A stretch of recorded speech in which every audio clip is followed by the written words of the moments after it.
दिल्ली, सुबह का वक्त। बड़े से मैंशन के अंदर काफी चहल पहल थी। वहाँ सभी लोग अपने अपने काम में लगे हुए थे। वहीं बहुत सारे सर्वेंट पूरे घर को सजा रहे थे। तभी लक्ष्मी देवी, जिनकी उम्र लगभग 65 साल थी, अपने रूम से बाहर आई और सारी तैयारियां होती देख सामने खड़ी अपनी बहू के पास जाकर बोली, सारी तैयारियां कैसी चल रही है कोमल? 45 साल की खूबसूरत दिखने वाली कोमल लक्ष्मी देवी की ओर देखते हुए बोली, तैयारी तो ठीक चल रही है माँ, लेकिन समझ नहीं आ रहा कि राजवीर ने अचानक से शादी करने का फैसला क्यों किया। इस पर लक्ष्मी देवी ने कहा, पता नहीं कोमल, कब क्या चलता है उसके मन में। अब हम उसके फैसले के खिलाफ भी तो नहीं जा सकते। ये सुनकर कोमल ने एक लंबी सांस लेते हुए जवाब दिया, ठीक कहा आपने माँ। खैर छोड़िए, मैं बाकी की तैयारी देखती हूँ। कोमल की बात सुनते ही लक्ष्मी देवी बोली, ठीक है। लक्ष्मी देवी राजवीर की दादी और कोमल राजवीर की सौतेली माँ है। जिस घर में इस वक्त ये दोनों खड़ी है वो घर सिंघानिया मैंशन है, जहाँ इस घर के बड़े बेटे राजवीर सिंघानिया की शादी होने वाली है, जिसने कल रात अचानक अपने एक बिजनेस पार्टनर की बेटी संजना के साथ अपनी शादी अनाउंस कर दी। राजवीर सिंघानिया देश का एक जाना माना बिजनेसमैन है, जिसका परिवार वैसे तो बहुत बड़ा है, लेकिन किसी में इतनी हिम्मत नहीं कि वो राजवीर के खिलाफ कुछ बोल सके, क्योंकि उसके सामने किसी की भी नहीं चलती। सिंघानिया मैंशन में जहां एक तरफ इतनी अफरा तफरी का माहौल था, वहीं दूसरी तरफ उसी घर के एक रूम में दो लड़कियां आराम से सो रही थी। तभी कोमल जी उस रूम में आई और उन्होंने उस रूम की खिड़की खोल दी। फिर वो दोनों लड़कियों को उठाने की कोशिश करते हुए बोली, मिशा, इश्की, दोनों के दोनों उठो, देखो सूरज कब का आ गया है। तभी उन दोनों में से एक लड़की ने अपने चेहरे को तकिए से ढकते हुए कहा, क्या है मदर इंडिया, सूरज सोता भी तो हमसे पहले है। कोमल जी ने उसका तकिया छीनते हुए जवाब दिया, अच्छा जी, अभी बताती हूँ। आज घर में शादी है और घर में बहुत काम है, चलो उठो तुम दोनों जल्दी से। तभी कोमल जी की नजर उस दूसरी लड़की पर गई और वो उसे गौर से देखते हुए बोली, और इसे देखो कैसे आराम से सो रही हैं। इश्की, उठो बेटा। तभी वो लड़की, जिसका नाम इश्की था, अपने सुअर में बोली, आंटी बस थोड़ी सी देर और, कल ही तो हमारी एग्जाम खत्म हुए हैं, थोड़ा तो सो लेने दीजिए। उन दोनों की बातें सुनकर कोमल को इरिटेशन होने लगी और वो चिल्लाते हुए बोली, नहीं, बिल्कुल नहीं, घर में शादी है और तुम दोनों को देखो अब तक सो रही हो, इतना सारा काम पड़ा है अभी। तभी मिशा अपनी आंखें मलते हुए उठकर बोली, शादी? ये भला कैसी शादी हुई? एक दिन पहले बताया जा रहा है कि कल शादी है। वैसे भी मुझे वो चलती फिरती लिपस्टिक की दुकान बिल्कुल भी नहीं पसंद। ये है मिशा, जिसकी उम्र 20 साल है और ये राजवीर की सौतेली बहन है। ये दिखने में तो काफी सुंदर है, लेकिन जरा भी लड़कियों की तरह नहीं रहती। आम लड़कियों की तरह शॉपिंग करना, मेकअप करना या ड्रेसअप होना उसे जरा भी पसंद नहीं है। ये ज्यादातर टॉम बॉय की तरह ही रहती है। मिशा की बात सुनकर कोमल जी हल्की सी स्माइल करते हुए बोली, बेटा, तुम्हारे पसंद करने या न करने से क्या हो जाएगा? वो राजवीर को पसंद है और वैसे भी क्या तुम कुछ कह सकती हो राजवीर से? तभी इश्की ने भी उठते हुए हंसकर कहा, उस डीवेल से ये बात करेगी? आंटी, शायद आप भूल रही हैं, हमारी मिशा सिर्फ हमारे सामने ही शेर बनती है, अपने भाई के सामने जाकर तो एकदम भीगी बिल्ली बन जाती है। ये है इश्की, मिशा की बेस्ट फ्रेंड, जो अक्सर एग्जाम टाइम में मिशा के साथ उसके घर रहने आती रहती है। इश्की एक अनाथ लड़की है जिसकी उम्र 19 साल है, लेकिन दिखने में ये किसी अप्सरा से कम नहीं है। इश्की की आंखें ये और लिप्स गुलाब की तरह पिंक है। उसकी आंखों में बड़ी बड़ी पलकें, बाल थोड़े लंबे, गोरा रंग और हाइट 5 फुट 3 इंच है। इश्की की बात सुनकर मिशा ने चिढ़ते हुए कहा, अच्छा जी, मैं भीगी बिल्ली और तू? जैसे ही पता चलता है कि भाई घर आ गए हैं तो तू रूम से पैर भी बाहर नहीं निकालती और मुझसे कह रही है। ये सुन इश्की तुरंत जवाब देते हुए बोली, हाँ तो मुझे उनसे डर लगता है। देखा नहीं तूने कैसे वो अपनी नीली नीली आंखों से सबको डराते रहते हैं, एकदम डेविल की तरह। सच बताऊं, मैं तो ये सोचकर हैरान हूँ कि वो लड़की इस डेविल से शादी कर क्यों रही है। क्या उसे इस डेविल से डर नहीं लगता? मिशा ने कुछ सोचते हुए जवाब दिया, हाँ यार, बात तो तू सही कह रही है। तभी उन दोनों की बातों को बीच में ही रोकते हुए कोमल जी ने कहा, तुम दोनों का हो गया हो तो जाकर फ्रेश हो और जल्दी से नीचे आओ। इस पर मिशा इरिटेट होते हुए ओके मॉम बोलकर बाथरूम में चली गई। वहीं कोमल भी रूम से बाहर चली गई। कुछ देर बाद इश्की और मिशा फ्रेश होकर नीचे आई तो उन्होंने देखा कि पूरा मेंशन सुंदर सा सजकर तैयार हो चुका है। ये देख इश्की मिशा के कान में बोली, क्या बात है मिशा, आज घर तो एकदम दुल्हन की तरह सजा है। मिशा भी तुरंत उसकी बात के जवाब में बोली, हाँ, क्योंकि अगर ऐसे नहीं सजता तो मेरा डेविल भाई किसी को नहीं छोड़ता। इश्की ने भी हाँ में सिर हिलाते हुए कहा, ये बात तो सही कही तूने। वो दोनों यूं ही बात कर रहे थे कि तभी उन दोनों के कानों में एक तीसरी लड़की की आवाज सुनाई पड़ी जो गुस्से में बोल रही थी, ये ठीक नहीं है दादी, कितना शॉर्ट टाइम दिया है भाई ने हमें तैयारियों के लिए, मैं तो शॉपिंग भी नहीं कर पाई हूँ। ये है रूही, राजवीर की सगी बहन, जिसकी उम्र 24 साल है और वो एक स्टाइलिश लड़की है, साथ ही अपने शहर की फैशन आइकॉन भी। रूही की बात सुनकर मिशा उसके पास जाते हुए बोली, ओ बेबी डॉल, ये बात भाई से जाकर बोल के दिखाओ। तभी वो लड़की बोली, शट अप मिशी, मैं दादी से बात कर रही हूँ। इस पर दादी ने कहा, रूही बेटा, इसमें मैं भी कुछ नहीं कर सकती, तुम एक काम करो, तुम अभी चली जाओ शॉपिंग पर। फिर दादी ने मिशा और इश्की की तरफ देखते हुए कहा, तुम दोनों भी चली जाओ और अपने लिए भी कुछ ले लो। और तभी दादी ने मिशा को धमकाते हुए कहा, और तुम लड़कियों वाले कपड़े लेना, नहीं तो घर मत आना। दादी की ये बात सुनकर जहां मिशा ने मुंह टेढ़ा कर लिया था, वहीं इश्की और रूही हंसने लगे। उसके बाद इश्की, मिशा और रूही वहां से सीधे मॉल के लिए निकल गई। वो तीनों कुछ ही देर में शॉपिंग मॉल पहुंच गए थे। मिशा और रूही शॉपिंग करने में लगे थे, लेकिन इश्की ने अपने लिए कुछ नहीं लिया क्योंकि उसके पास ज्यादा पैसे नहीं थे। वो एक ही जगह पर खड़े होकर कुछ सोच रही थी कि तभी रूही उसके पास आई। रूही ने अपने हाथ में एक लहंगा पकड़ा हुआ था, जिसे वो इश्की के ऊपर लगाकर देखते हुए बोली, ये लहंगा तुम पर बहुत अच्छा लग रहा है इश्की, ये मैं तुम्हारे लिए ले रही हूँ, ओके। ये सुनते ही इश्की उसे मना करते हुए बोली, अरे नहीं दी, मेरे पास बहुत से कपड़े हैं, मैं उनमें से कुछ पहन लूंगी, आप अपने लिए देख लीजिए। तो रूही उसे डांटते हुए बोली, शट अप, मैंने कहा ना, ये मैं तुम्हारे लिए ले रही हूँ एंड दैट्स फाइनल। तभी मिशा वहां आकर बोली, हाँ यार, इश्की ले ले, वैसे भी ये कभी कभी किसी के लिए कुछ करती है। रूही ने मिशा पर गुस्सा करते हुए कहा, shut up Mishi, otherwise I will break your teeth. Ruhi की बात सुनकर मिशा चुप हो गई और तीनों अपनी शॉपिंग पूरी करने में लग गए। सिंघानिया मैंशन में शॉपिंग से वापस आकर इश्की सीधे मीशा के रूम की तरफ जाने लगी, लेकिन उसका ध्यान पूरी तरह से उसके फोन में था। अचानक ही वो किसी से जा टकराई और गिरने के डर से इश्की ने अपनी आंखें कसकर बंद कर ली, लेकिन तभी उसे फील हुआ कि वो जमीन पर गिरी ही नहीं बल्कि किसी ने उसे गिरने से बचा लिया है। ये एहसास होते ही इश्की ने अपनी आंखें खोली और सामने खड़े इंसान को देखकर वो डर से कांप उठी। कौन था वो इंसान जिसने इश्की को गिरने से बचाया था? शॉपिंग के बाद इश्की, रूही और मिशा घर वापस आ चुके थे। इश्की अपनी ही धुन में कमरे की तरफ चली जा रही थी कि तभी अचानक ही वो किसी से जा टकराई और गिरने के डर से उसने अपनी आंखें कसकर बंद कर ली, लेकिन तभी उसे फील हुआ कि वो जमीन पर गिरी ही नहीं बल्कि किसी ने उसे गिरने से बचा लिया है। ये एहसास होते ही इश्की ने अपनी आंखें खोली और सामने खड़े इंसान को देखकर वो डर से कांप उठी, क्योंकि उसके सामने खड़ा था राजवीर सिंघानिया, जिसका चेहरा देखकर इश्की डरते हुए मन ही मन बोली, ओ गॉड, मुझे इस डेविल से ही टकराना था, अब मेरा क्या होगा? प्लीज भगवान जी बचा लेना मुझे, कहीं ये डेविल आज मुझे कच्चा ना खा जाए। इश्की लगातार अपने मन में प्रे किए जा रही थी। वहीं सामने खड़ा राजवीर तो जैसे इश्की में खो ही गया था, वो एक तक इश्की को ही देखे जा रहा था। राजवीर सिंघानिया की age 29, height 6 foot 1 inch, 8 pack abs और मस्कुलर बॉडी थी। उसकी नीली आंखें और गोरा रंग देखकर कोई भी लड़की उसकी दीवानी होने से खुद को रोक नहीं पाती थी, लेकिन इस वक्त हैंडसम सा दिखने वाले इस डेविल ने इश्की को अपने मजबूत हाथों से पकड़ा हुआ था और उसे एक तक देखे जा रहा था। वहीं इश्की का डर से बुरा हाल हो रहा था, क्योंकि पिछले कुछ दिनों में उसने राजवीर के गुस्से के कई नमूने भी देख लिए थे।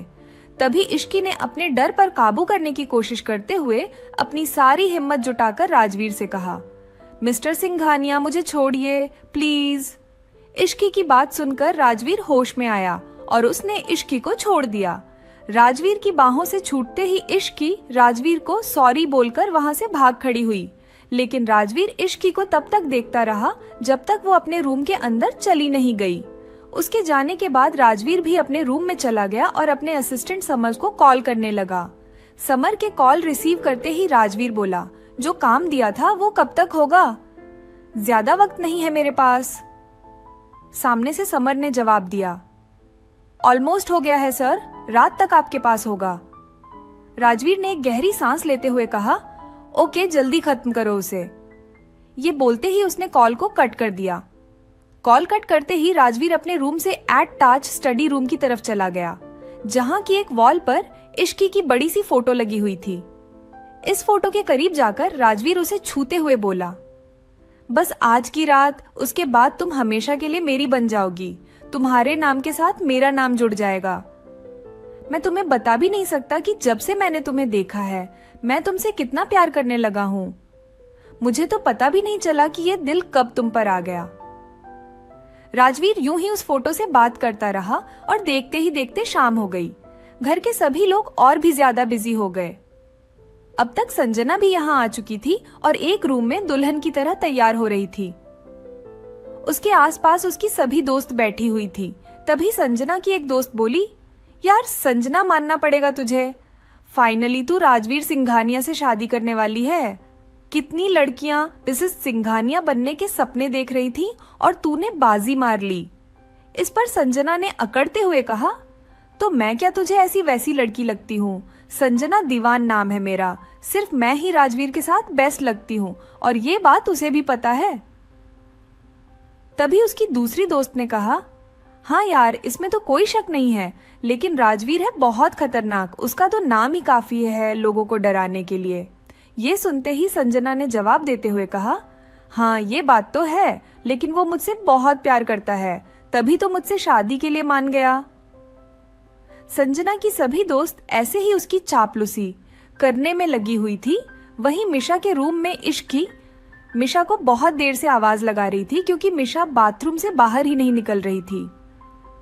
इश्की ने जोर से आवाज लगाते हुए कहा, मिशा यार जल्दी बाहर आ, शादी का मुहूर्त होने वाला है, नीचे भी जाना है।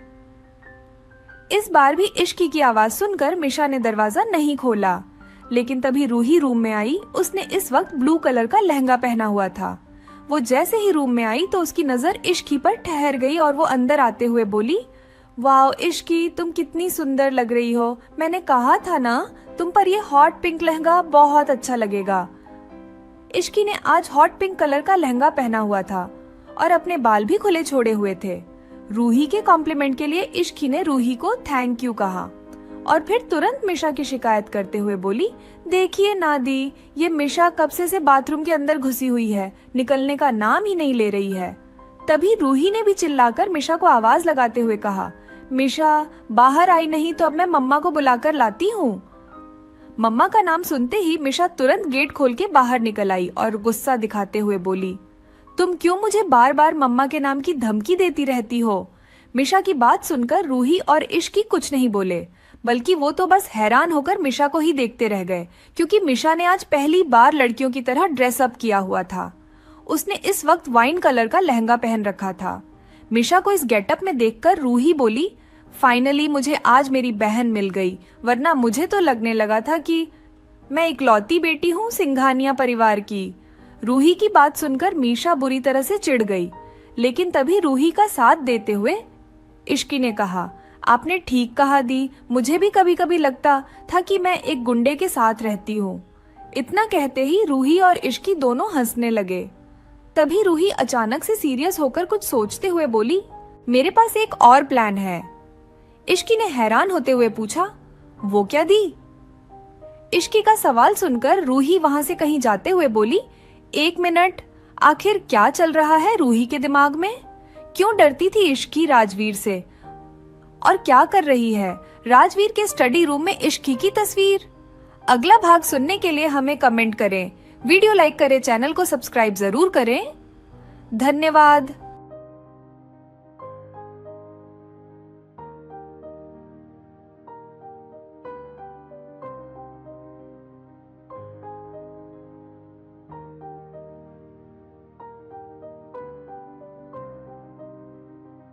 रात को सोते हुए मैंने महसूस किया कि मेरी मामी मेरे साथ कुछ अजीब बर्ताव कर रही है। उस वक्त मैं गहरी नींद में सो रहा था।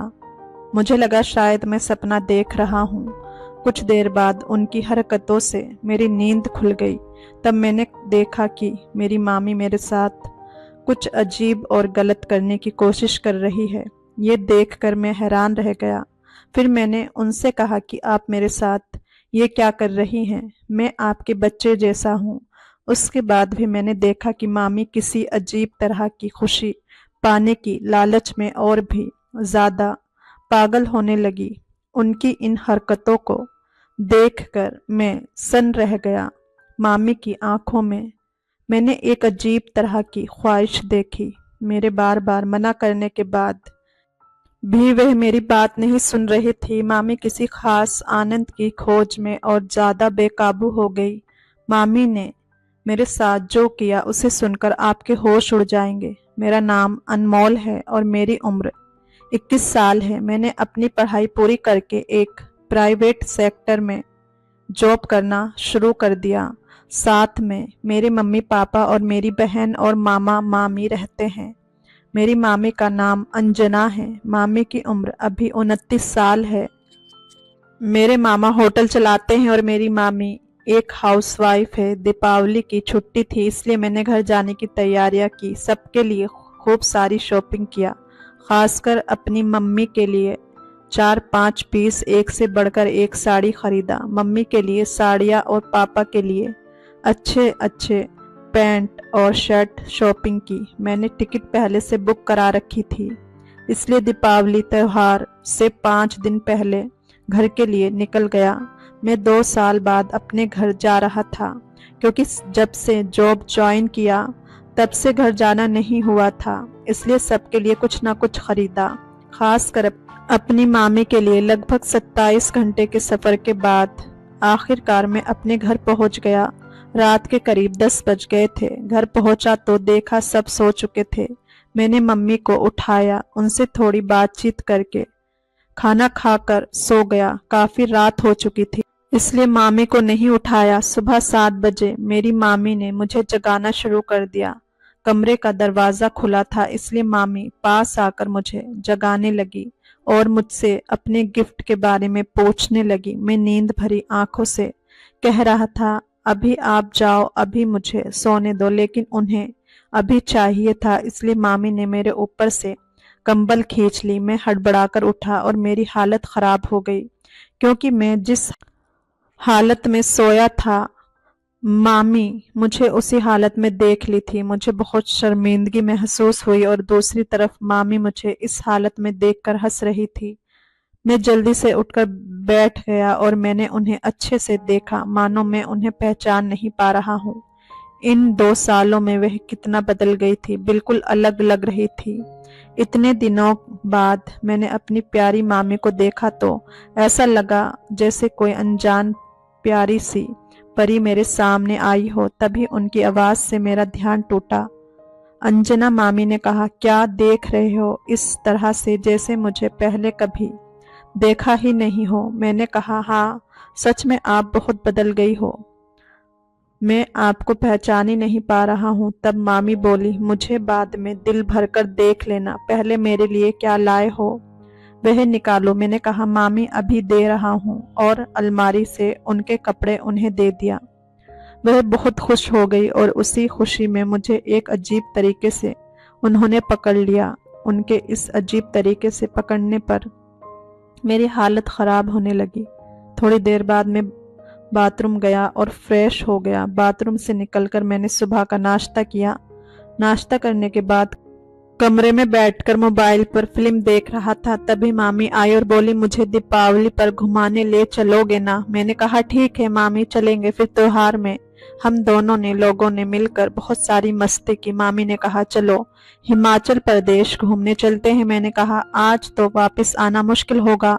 तभी मामी बोली, मुझे नहीं पता, मुझे जाना है तो जाना है, अगर जरूरत पड़े तो हम दोनों होटल में एक रात रुक सकते हैं, इसमें क्या प्रॉब्लम है, प्लीज मना मत करो। मैंने कहा, ठीक है, अगर आपको जाना है तो चलो। मेरी मामी बहुत चालाक है, उन्होंने चालाकी से मामी को भी मना लिया। फिर अगले दिन हम लोग हिमाचल प्रदेश के लिए निकल गए। सफर करते करते शाम हो गई। वहां पहुंचकर हमने पहले रहने की व्यवस्था करनी थी, क्योंकि वहां से एक ही दिन में वापस आना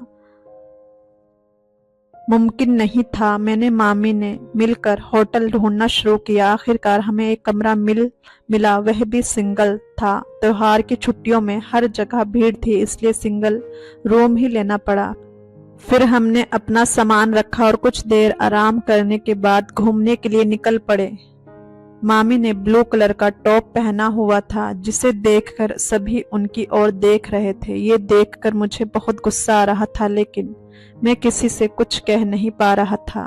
तभी एक आदमी दूसरे से कह रहा था, देख वह आशिक कितनी खूबसूरत औरत के साथ घूम रहा है, उसकी किस्मत कितनी अच्छी है। ये सुनकर मुझे गुस्सा आ गया और मैं उनके पास जाने लगा, लेकिन मामी ने मुझे रोक लिया। फिर हमने बहुत मजे किए और पूरे दिन घूमने के बाद शाम को होटल लौट आए। फिर हमने कमरे में जाकर फ्रेश होकर दोबारा टहलने के लिए निकलने का फैसला किया। हमारे पास के कमरे में एक भैया भाभी थे, जिन्होंने हमें घूमने के लिए बुलाया। मामी ने हाँ में जवाब दिया। उन्होंने कहा, हम भी बाहर जा रहे हैं, चलिए साथ में चलते हैं। यहाँ ज्यादा लोगों के बीच अकेले घूमना ठीक नहीं लगता। हम मान गए और फिर उनसे बातचीत करते हुए हमारा परिचय हुआ। लड़के का नाम हर्ष था, लड़की का नाम रानी था। तभी अचानक रानी बोल पड़ी, आप दोनों की जोड़ी तो बहुत अच्छी लग रही है। मैं तो हैरान रह गया, समझ नहीं आया क्या कहूँ। तभी मामी ने कहा, आप दोनों का भी जोड़ा बहुत अच्छा लग रहा है। कितने महीने हो गए आपकी शादी को? तब हर्ष ने कहा, अभी 5 महीने हुए हैं। फिर हर्ष ने पूछा, आपकी शादी को कितने दिन हुए? मैं कुछ कहने ही जा रहा था, तभी मेरी मामी बोल पड़ी, अभी तो कुछ ही दिन हुए हैं। मैं तो जैसे पहाड़ से गिर पड़ा। मेरी मामी ये क्या कह रही है? तब हर्ष ने कहा, तो फिर आप लोग बिल्कुल सही समय पर हनीमून के लिए आए हैं, लेकिन हमें थोड़ी देर हो गई। रानी ने पूछा, आपकी लव मैरिज है या अरेंज मैरिज? मामी ने कहा, लव मैरिज हुई है। इधर मुझे गुस्से से पसीना आ रहा था। ये मामी क्या बोल रही थी, या फिर रानी के साथ मजाक कर रही है? चलते चलते रात के 10 बज गए और हम सब फिर से अपने होटल लौट आए। खाना पीना करने के बाद हम सोने के लिए अपने अपने कमरे में जा रहे थे। तभी रानी ने कहा, गुड नाइट, अपने हनीमून का आनंद लो। ये रात आप लोगों के इंजॉय फुल मजा करो, हम तो आज पूरी रात मजे में रहेंगे। इतना कहकर वो अपने कमरे में चले गए। मैं भी अपने कमरे में पहुंचते ही मामी से बोलने लगा, ये सब क्या बोल रही थी आप मेरी मामी हो, ये सब कुछ भूल गई हो क्या? मामी बोली, मैं क्या करूं? उन्होंने इस तरह से बात शुरू किया कि मुझे समझ में नहीं आया क्या जवाब दूं। सोचा कुछ बातें कर अलग हो जाऊंगी, पर अब क्या किया जाए। यहाँ तो हम 2 दिन के लिए ही हैं, तो हम पति पत्नी बनकर ही रह लेते हैं। मैंने कहा, मतलब आप क्या कह रही हैं? तब मामी बोली, अरे अनमोल, मैं सच में तो तुम्हें अपना पति नहीं बना रही हूँ, बस एक्टिंग करने के लिए कह रही हूँ। बहुत रात हो चुकी है, अब सो जाओ। फिर हम दोनों सो गए। जब आधी रात गुजरी तो गहरी नींद में मुझे महसूस हुआ कि मेरी मामी मेरे साथ कुछ अजीब हरकत कर रही है। मैं नींद में था, सोच रहा था शायद सपना देख रहा हूँ। कुछ देर बाद उनकी इन हरकतों की वजह से मेरी नींद खुल गई। मैंने देखा मेरी मामी मेरे साथ कुछ गलत कर रही है। मैं तो ये देखकर हैरान रह गया। फिर मैंने उनसे कहा, आप मेरे साथ ये सब क्या कर रही हैं? आपको शर्म नहीं आती? आप मेरी मामी हैं। लेकिन फिर भी मैं देख रहा था कि वह किसी मकसद के साथ ये सब करने की कोशिश कर रही हैं। होटल के अंदर अपनी मामी का ऐसा व्यवहार देखकर मैं सच में हैरान रह गया। उनकी आंखों और चेहरे पर जैसे एक पागलपन सवार था। मैंने उन्हें रोकने की पूरी कोशिश की, लेकिन वह मेरी कोई भी बात मानने को तैयार नहीं थी। मेरी मामी होने के बावजूद वह एक अजीब से सुख की उम्मीद में मुझे इतनी जोर से धक्का देकर गिरा दिया। वह एकदम पागल हो गई थी। मुझे पता ही नहीं था कि मेरी मामी के पास इतने अजीब तरीके हो सकते हैं। उन्होंने सिर्फ कुछ मिनट के अंदर मेरी नींद और थकान को कुछ इस तरह ख़त्म कर दिया कि मुझे लगा कि मैं अब और कुछ सहन नहीं कर सकता। आखिर कार मुझे ऐसा लगा कि मैं इस स्थिति का सामना कर ही नहीं पा रहा हूँ। अब मेरे मन में सिर्फ एक ही इच्छा थी, उनको अपना बना लेने की, जो मेरे पास थी, लेकिन वह मेरी मामी थी। ये बात मेरे दिमाग में बिल्कुल भी नहीं थी। ऐसे समय में इंसान को कुछ भी समझ नहीं आता। मेरा भी वही हाल हुआ। मुझे ऐसा लग रहा था जैसे मेरे पास हीटर जल रहा हो और उनकी गर्माहट से मेरा पूरा शरीर जल रहा था। मेरे शरीर कांपने लगा और मैं भी अनजाने में उसकी तलाश में अपनी मामी के साथ ताल से ताल मिलाने लगा। उन्हें तो लगा जैसे वह स्वर्ग में घूम रही हो। तब मुझे लगा कि जो होगा होगा, अब इस मुश्किल समय का सामना करना ही पड़ेगा। मुझे अपनी मामी के आगे हार नहीं माननी थी। इस तरह से मामी ने अपनी ख्वाहिश पूरी कर ली। तब तक रात काफी हो चुकी थी, इसलिए मैं गहरी नींद में सो गया। जब मैं सुबह जागा तो मेरे मन में घबराहट और अजीब बेचैनी थी। मैंने सोचा कि क्या मैंने कल एक सपना देखा था, लेकिन मेरे आसपास का माहौल और मामी का व्यवहार मुझे और उलझन में डाल रहा था, क्योंकि वह बिना किसी परवाह के सामान्य बर्ताव कर रही थी, जैसे कुछ हुआ ही नहीं हो। मैंने उनकी ओर देखा और कहा, मामी बहुत हो गया ये सब, जितना जल्दी खत्म हो उतना ही अच्छा होगा।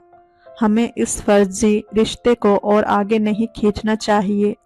तब मामी थोड़ी देर के लिए चुप रही, फिर कहा, अनमोल, मुझे पता है मैंने जो किया है वह सही नहीं था। उस वक्त मैं नहीं समझ पाई कि मैं क्या कर रही हूँ।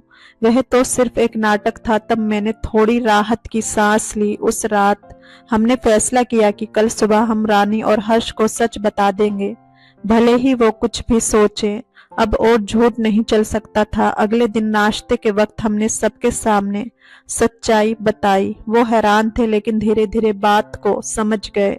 हर्ष ने धीरे से कहा, यार, हमें लगा तुम लोग सीरियस हो, पर ये तो मजाक निकला। तब मामी ने भी हंसते हुए कहा, अच्छा है कि समय रहते सच बता दिया, नहीं तो बाद में और बड़ा मसला बन सकता था। फिर हमने सभी से माफी मांगी और वापस लौटते वक्त मामी और मैं दोनों समझ गए थे कि इस घटना ने हमें बहुत कुछ सिखाया था। हम दोनों ने फैसला किया कि अब कभी भी ऐसी हरकतों में नहीं पड़ेंगे। जैसे ही हम घर लौटे, हमें रिश्तों की मर्यादा का एहसास हो चुका था और ये घटना हमें हमेशा याद रहेगी। दोस्तों, उम्मीद करती हूँ ये कहानी आपको पसंद आई होगी। पसंद आई हो तो लाइक, शेयर, कमेंट और चैनल को सब्सक्राइब जरूर से करें। हम फिर मिलेंगे एक नई दिलचस्प कहानी में। धन्यवाद।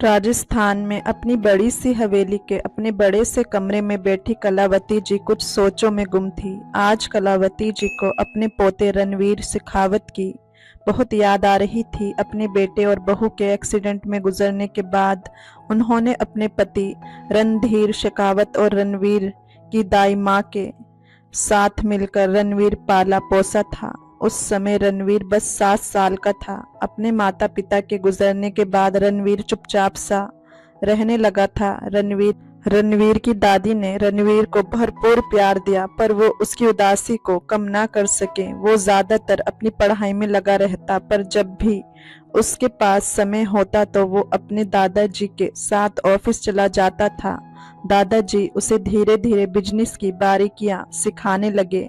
अभी वो बस 20 साल का हुआ था और उसकी ग्रेजुएशन अभी कंप्लीट ही हुई थी कि अचानक से उसके दादाजी का भी देहांत हो गया। दादा जी के देहांत से रणवीर को बहुत बड़ा झटका लगा।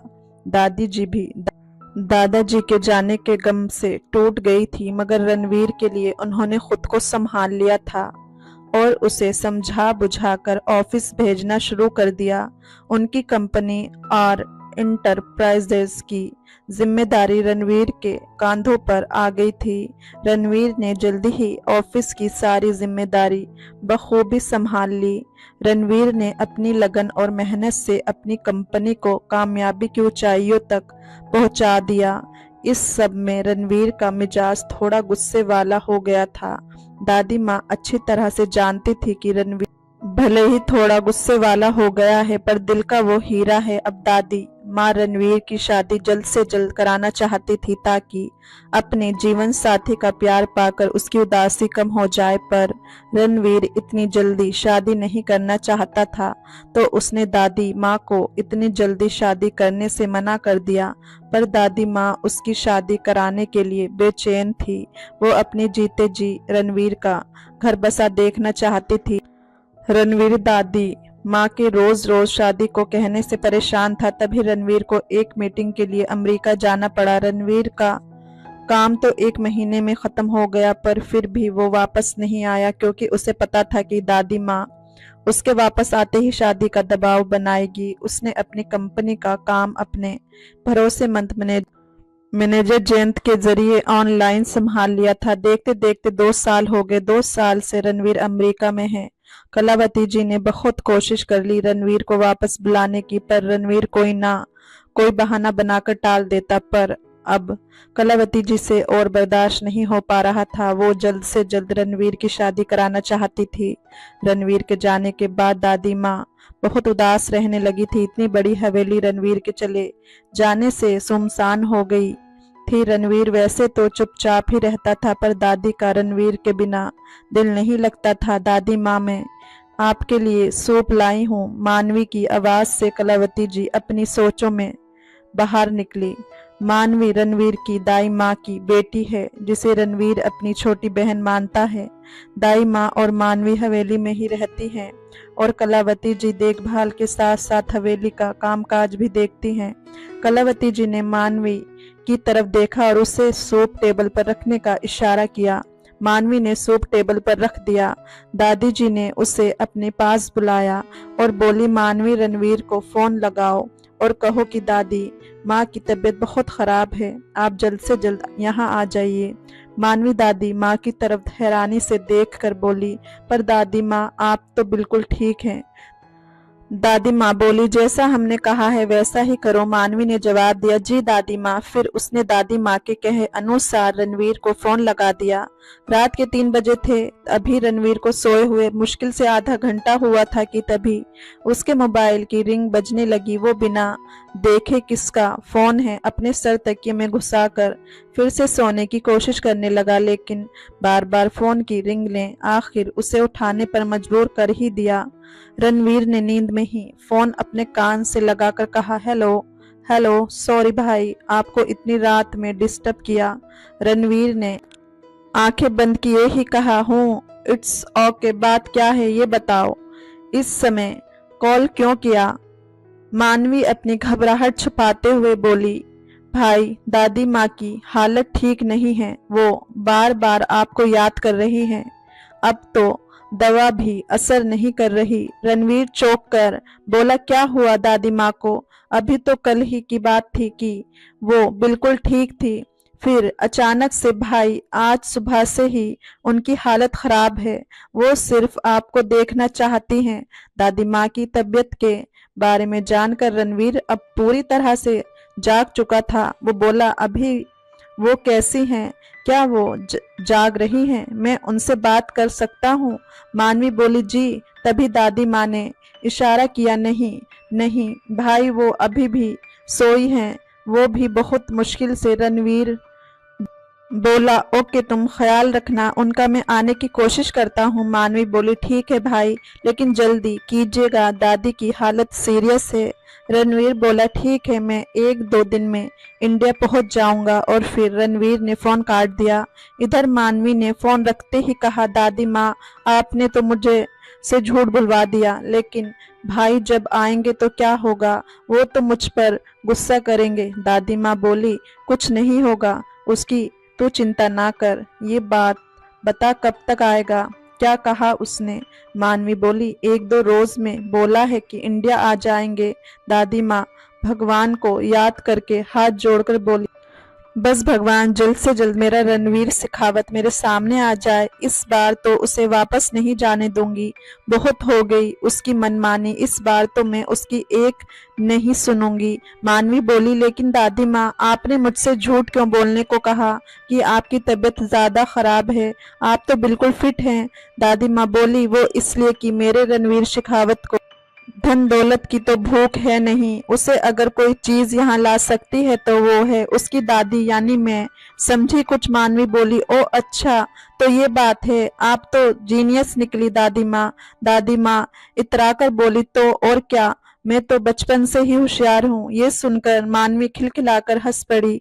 दादी माँ भी मानवी को देखकर मुस्कुराने लगी। इधर रणवीर ने इंडिया जाने की तैयारी कर ली। अगले ही दिन वो इंडिया के लिए रवाना हो गया। दादी माँ अपने पोते रणवीर के आने की खबर से फूली ना समा रही थी। आज पूरे 2 साल बाद रणवीर वापस अपने घर आ रहा था। हवेली की चहल पहल देखते ही बनती थी। रणवीर ने हवेली में फोन कर दिया था और उनके घर के सबसे वफादार सेवक सेवाराम जी गाड़ी लेकर पहुंच चुके थे। रणवीर एयरपोर्ट से बाहर निकला। रणवीर की उम्र लगभग 26 साल के करीब होगी। हाइट 6 फुट, गोरा रंग, कटीली आंखें, सुर्ख होठ, गर्दन के थोड़ा सा नीचे एक टैटू बनवाया हुआ था जो कि शर्ट के ऊपर वाले बटन के खुले होने के कारण साफ दिखाई दे रहा था। रणवीर की आंखें इतनी गहरी और कातिल थी कि कोई भी उस पर फिदा हो जाए। उसकी रेशमी बाल बिखरे हुए थे। सेवाराम जी जल्दी से उसके पास आकर बोले, राम राम छोटे साहब, आपको आने में कोई तकलीफ तो नहीं हुई? रणवीर उन्हें देख कर बोला, हाँ नहीं, और आप कैसे हैं? रणवीर ने पूछा तो सेवाराम जी बोले, मैं तो ठीक हूँ, आज आपको देखकर मन खुश हो गया। आइए। रणवीर ने गाड़ी का दरवाजा खोला और ड्राइविंग सीट पर बैठ गया। सेवाराम जी बोले, छोटे साहब जी आप पीछे बैठे, गाड़ी में चलाता हूँ। रणवीर बोला, सेवाराम जी आप घबराइए नहीं, बैठिए मैं चलाता हूँ। और फिर रणवीर शेखावत ने गाड़ी स्टार्ट की और हवेली की तरफ रवाना हो गया। उसे अपने शहर के रास्ते बिल्कुल पहले जैसे ही लग रहे थे।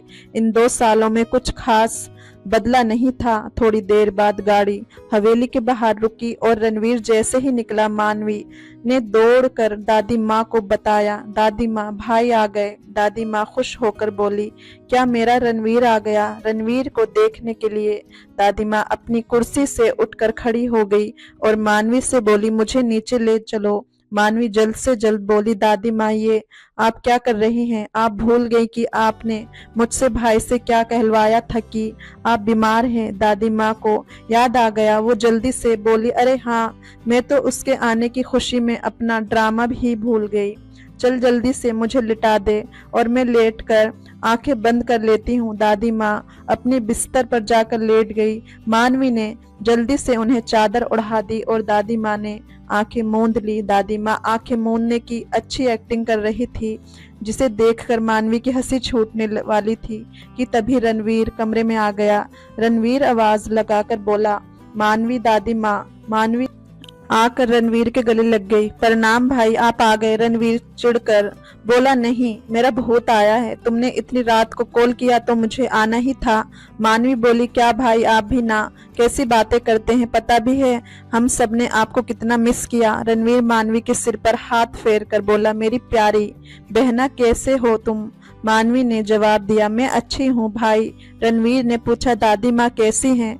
मानवी बोली, अभी दादी माँ सो रही हैं, रुकिए मैं अभी उन्हें उठाती हूँ। रणवीर बोला, नहीं सोने दो, मैं जागने के बाद मिल लूंगा। तभी दाई माँ भी कमरे में आ गई। रणवीर ने दाई माँ के पांव छुए तो दाई माँ ने रणवीर के सिर पर हाथ रखकर आशीर्वाद दिया और उनकी आंखों में आंसू आ गए। दाई माँ बोली, आंखें तरस गई थी आपको देखने के लिए। रणवीर दाई के आंसू पोंछकर बोला, दाई माँ अब तो मैं आ गया हूँ ना, अब तो खुश हो जाइए। फिर उसने दाई माँ को भी देखा। उसने आगे आकर दादी माँ के पांव छुए और बोला, मैं दादी माँ के जागने के बाद मिल लूंगा। वो जानने के लिए जैसे ही मुड़ा, दादी माँ आह भरकर कराहते हुए बोली, आह मानवी, मेरा रणवीर अभी तक आया नहीं क्या? रणवीर दादी माँ के पास उनका हाथ पकड़कर बोला, दादी माँ मैं आ गया हूँ, आप आंखें तो खोलिए, आपका रणवीर आप है। रणवीर की आवाज सुनकर दादी माँ ने धीरे से अपनी आंखें खोली और फिर उन्होंने रणवीर का हाथ पकड़ा और उसे गले से लगाकर ढेरों प्यार किया, मानो जैसे कि वो कोई छोटा सा बच्चा हो। रणवीर बोला, दादी माँ कैसी हैं आप? मानवी ने बताया कि आपकी तबीयत ज्यादा खराब हो गई है, आप अपना बिल्कुल भी ख्याल नहीं रखती। मैं कल ही आपको किसी अच्छे से डॉक्टर को दिखाकर आपका इलाज कराता हूँ। दादी माँ बोली, अब तो आ गया है ना मेरा ख्याल रखने वाला, अब मैं जल्द ही ठीक हो जाऊंगी। रणवीर मुस्कुराकर बोला, वो तो आपको होना ही पड़ेगा दादी माँ, आखिर आपके सिवा मेरा है ही कौन। दादी माँ मैं जरा फ्रेश होकर आता हूँ, फिर ढेर सारी बातें करेंगे। दादी माँ बोली, ठीक है जा। रणवीर के जाने के बाद दादी माँ ने दाई माँ कहा, कल्याणी जाकर खाने का इंतजाम देखिए, रणवीर 2 साल बाद आया है, सब कुछ उसकी पसंद का होना चाहिए।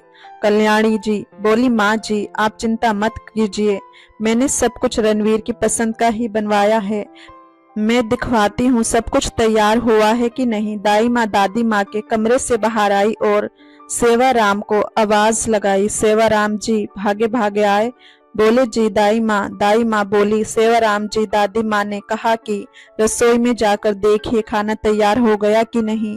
ये कहकर सेवाराम जी किचन में आ गए।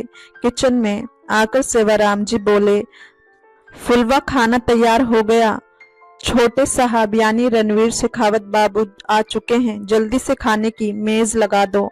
और हाँ, सब कुछ उनकी पसंद का बनाया है ना, जो कुछ बड़ी मालकिन ने बताया था। फुलवा बोली, अरे काका, आज रणवीर बाबू के आने की खुशी में उनकी पसंद की सभी चीज बनवाई हैं, यकीन ना हो तो खुद ही देख लो। सेवाराम जी बोले, अरे नहीं नहीं, पहले मालिक खाएंगे फिर कोई और, ठीक है तुम खाना लगाओ। इधर रणवीर फ्रेश होकर आ चुका था और उसने दादी माँ के कमरे में ही खाना मंगवा लिया।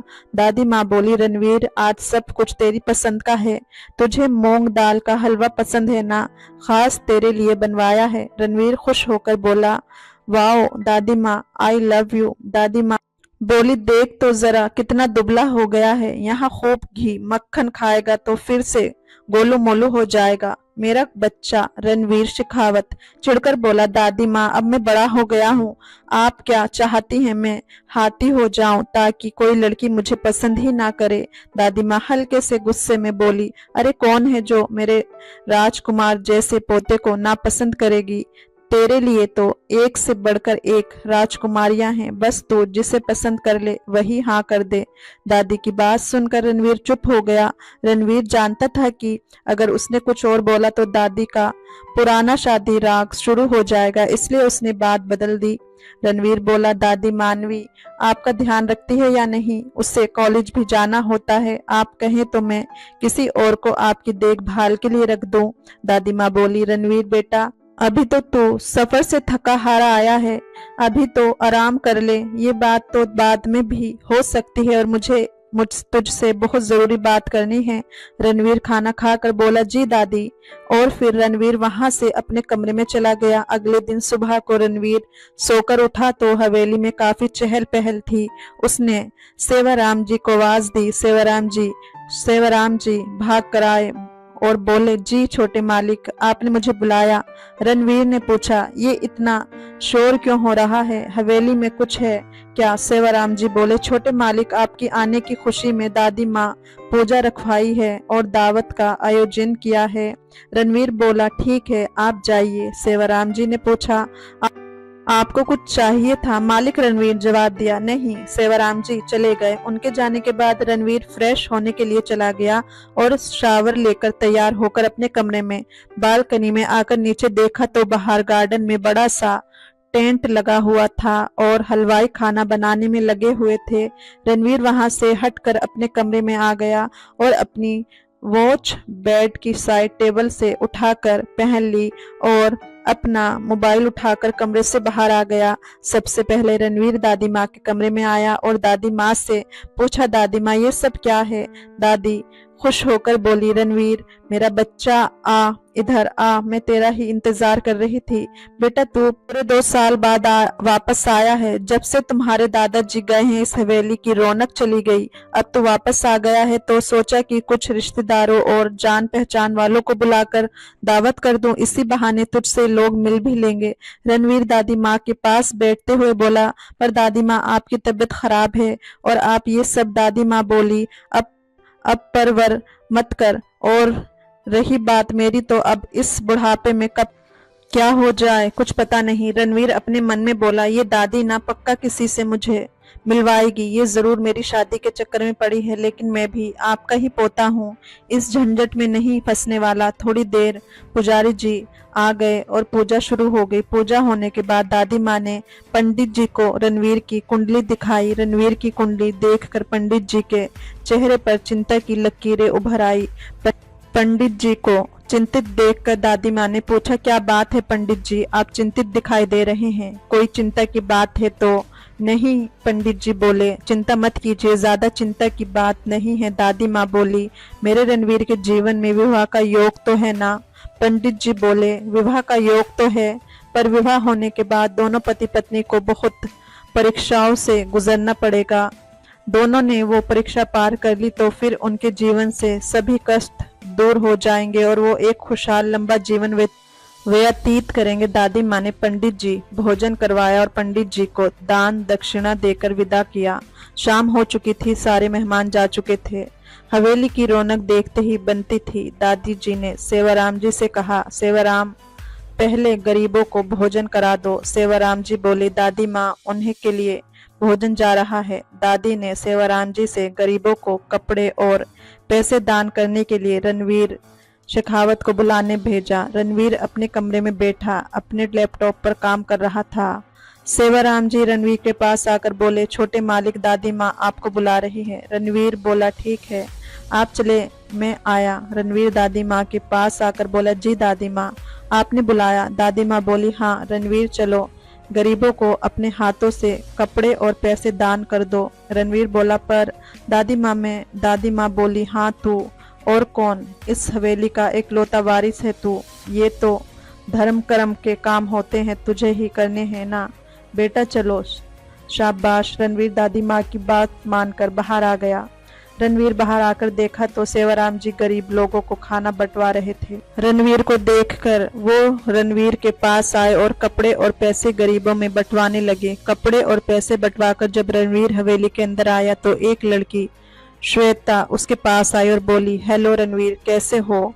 रणवीर उसे अचरज से देखकर बोला, हाय श्वेता। बोली, लगता है तुमने मुझे पहचाना नहीं, मैं महेंद्र सिंह की बेटी, तुम्हारी बचपन की फ्रेंड। रणवीर चौंक कर बोला, ओह अब पहचाना, काफी टाइम हो गया ना तुम्हें देखे, इसलिए तुम्हें सचमुच पहचान ही नहीं पाया। और बताओ कैसी हो? श्वेता उसकी आंखों में देखकर बोली, मैं बिल्कुल ठीक हूँ, अपना कहो। रणवीर बोला, मैं भी अच्छा हूँ। और तो क्या कर रही हो आजकल? श्वेता बोली, कुछ खास नहीं, स्टडी कंप्लीट हो गई है तो अब। रणवीर ने पूछा, तो अब क्या? श्वेता शर्माते हुए बोली, अब आगे तो तुम जानते ही होंगे। रणवीर हैरानी से बोला, मैं कैसे जानता हूँ? श्वेता अपने दुपट्टे का एक सिरा अपनी उंगली पर लपेटते हुए बोली, तुम बहुत नोटी हो, और शर्मा कर वहां से चली गई। रणवीर उसे ऐसे शर्मा कर जाते हुए देखकर बोला, अजीब लड़की है, नोटी। और मैं इधर महेंद्र जी और उसकी पत्नी वसुधा जी आपस में बातें कर रहे थे। वसुधा जी बोली, ए जी सुनिए, इससे अच्छा मौका नहीं मिलेगा, तुम श्वेता और रणवीर की शादी की बात कर लो चाची जी से। बोले, हाँ भाग्यवान, तुम फिक्र मत करो, मैं मौका मिलते ही श्वेता की शादी की बात कर लूंगा, और तुम बात पक्की ही समझो चाची जी, इनकार नहीं कर सकती। वसुधा जी खुश होकर बोली, अच्छा, इतने यकीन से आप कैसे कह सकते हैं कि वो तैयार हो जाएंगी? महेंद्र जी बोले, बस तुम देखती जाओ मैं कैसे राजी करता हूँ। और फिर क्या कमी है हमारी बेटी में, तैयार तो उन्हें होना ही होगा। महेंद्र जी दादी जी के दोस्त के बेटे, पहले दोनों परिवारों में अच्छे संबंध थे। महेंद्र जी की नजर काफी समय से रणवीर पर है। अपनी एकलौती बेटी श्वेता की शादी रणवीर से करवाना चाहते हैं, जिससे उनकी बेटी रणवीर की सारी धन दौलत प्रॉपर्टी की मालकिन बन जाए और अपनी बेटी के साथ साथ वो भी रणवीर की दौलत पर ऐश कर सकें। हवेली मेहमानों से भरी हुई थी। ऐसे में महेंद्र जी को दादी माँ से बात करने का मौका नहीं मिला, तो उन्हें दादी माँ से बिना बात किए ही जाना पड़ा। रात काफी ज्यादा हो चुकी थी, सारे मेहमान जा चुके थे। रणवीर अपने कमरे में आकर अपना मोबाइल देख रहा था। तभी किसी ने दरवाजे पर दस्तक दी। रणवीर बोला, कौन है? बाहर से आवाज आई, भाई मैं हूँ मानवी। रणवीर बोला, अंदर आ जाओ। मानवी बोली, भाई आपको दादी माँ बुला रही है। रणवीर बोला, तुम चलो मैं आता हूँ। थोड़ी देर बाद रणवीर दादी माँ के कमरे में था। रणवीर बोला, दादी माँ इतनी रात हो चुकी है, आप अभी तक जागी हैं, आपकी तबीयत तो ठीक है ना? दादी माँ बोली, रणवीर में मेरा बच्चा यहाँ बैठ मेरे पास। दादी ने रणवीर के हाथों को अपने हाथों में लेते हुए बड़े ही उम्मीद के साथ कहा, बेटा ये हवेली, इसकी साख और इसके रुतबे के रखवाले, इस खानदान के इकलौते वारिस तुम ही तो हो। आज तुमसे तुम्हारी बूढ़ी दादी माँ कुछ मांगेगी तो इनकार तो नहीं करोगे? रणवीर बोला, दादी माँ आप ये कैसी बात कर रही हैं? दादी माँ बोली, रणवीर तुम्हें तो पता ही है कि तुम्हारे दादा अब नहीं हैं और तुम 2 साल बाद वापस आए हो। मुझे ये भी पता है कि तुम यहाँ नहीं रहना चाहते। रणवीर बोला, दादी ऐसा कुछ नहीं है, भला मैं आपको छोड़कर क्यों जाऊंगा? दादी माँ आप तो मेरी जान है। दादी माँ बोली, अच्छा अपनी दादी से इतना प्यार करता है तो मेरी एक ख्वाहिश पूरी कर दे, बोल करेगा ना? रणवीर बोला, ऑफ कोर्स दादी माँ, बताइए क्या करना है? दादी माँ बोली, शादी। रणवीर हैरानी से बोला, शादी? दादी माँ बोली, क्या हुआ, इतना आश्चर्य क्यों? रणवीर बोला, दादी माँ अभी शादी वादी के चक्कर में मुझे नहीं फंसना। दादी माँ बोली, क्यों, वजह तो बता। रणवीर बोला, दादी वजह तो। दादी माँ रणवीर की बात बीच में काट कर बोली, देख रणवीर, अगर तूने किसी को पसंद किया है तो बता दे, मैं तेरी शादी उसी से करवा दूंगी। रणवीर बोला, दादी माँ ऐसी कोई बात नहीं है, बस मैं अभी शादी नहीं करना चाहता। इतना कहकर रणवीर वहां से चला गया। रणवीर दादी माँ की बात सुनकर काफी परेशान था। वो एक आजाद पंछी की तरह रहना चाहता था। ना तो उसकी कोई गर्लफ्रेंड थी और ना वो किसी से प्यार करता था, बस उसे किसी बंधन में बंधने की इच्छा नहीं थी। वो लड़कियों से हमेशा दूर ही रहता था, लेकिन दादी ने उसकी शादी की बात छेड़कर उसे परेशान कर दिया था। रणवीर सोचता हुआ बोला, दादी माँ मैं आपकी हर बात मान लूंगा, पर शादी के चक्कर में मुझे नहीं पड़ना, मुझे मेरी आज़ादी बहुत पसंद है। फिर उसने फैसला किया कि वो जल्द ही अमेरिका वापस चला जाएगा। इधर रणवीर काफी परेशान था कि वो दादी से कैसे कहे कि वो वापस जा रहा है। वो अभी इसी उधेड़ बुन में था कि तभी सेवाराम जी ने बताया कि दादी की तबीयत बिगड़ गई है। रणवीर भागकर दादी के कमरे में आया। दादी माँ बेहोश हो गई थी। रणवीर ने जल्दी से दादी माँ को अपनी गोद में उठाया। पीछे पीछे दाई माँ और मानवी भी दौड़े पड़ी। रणवीर दादी माँ को लेकर पीछे बैठ गया और ड्राइवर ने गाड़ी स्टार्ट कर दी। दूसरी गाड़ी में मानवी, दाई माँ और सेवाराम जी रणवीर की गाड़ी के पीछे चल पड़े। रणवीर ने दादी को हॉस्पिटल में भर्ती करवाया और खुद बाहर बेचैनी के साथ टहलने लगा। रणवीर बहुत परेशान था अपनी दादी माँ के लिए। दादी माँ बस ठीक हो जाए, क्योंकि माता पिता और दादा दादी जी के जाने के बाद एक दादी ही तो थी उसके पास। अगर उन्हें भी कुछ हो जा गया तो वो क्या करेगा, कैसे रहेगा अपनी दादी माँ के बिना? ये सोचकर उसकी आंखें बार बार नम हो रही थी। भले ही वो 2 साल से अमेरिका में था, पर एक दिन भी ऐसा नहीं जाता था जब वो अपनी दादी माँ से बात ना करता हो। दूर रहकर भी वो दादी माँ की सेहत खाना पान और बाकी सारी चीजों का ख्याल रखता था। डॉक्टर दादी माँ का ट्रीटमेंट कर रहे थे। काफी समय हो गया था पर डॉक्टर ने अभी कुछ नहीं बताया था। दाई माँ और मानवी भी वेटिंग रूम में बैठी थी और दादी माँ के स्वस्थ होने की प्रार्थना कर रही थी। मानवी रणवीर के पास आई और बोली, भाई आप घर चले जाएं, थोड़ा आराम कर लें, तब तक मैं यहाँ देख लूंगी। रणवीर बोला, नहीं मैं ठीक हूँ, जब तक डॉक्टर कुछ न बता दे मैं यहीं रहूंगा। तभी डॉक्टर बाहर आ गए। रणवीर जल्दी से डॉक्टर के पास आया। परेशानी उसके चेहरे पर झलक रही थी। उसने नम आंखों से डॉक्टर से पूछा, दादी माँ ठीक तो है ना? डॉक्टर क्या कहेगा रणवीर से? कहानी का अगला भाग सुनने के लिए हमें कमेंट करें, वीडियो को लाइक करें, चैनल को सब्सक्राइब जरूर करें। धन्यवाद।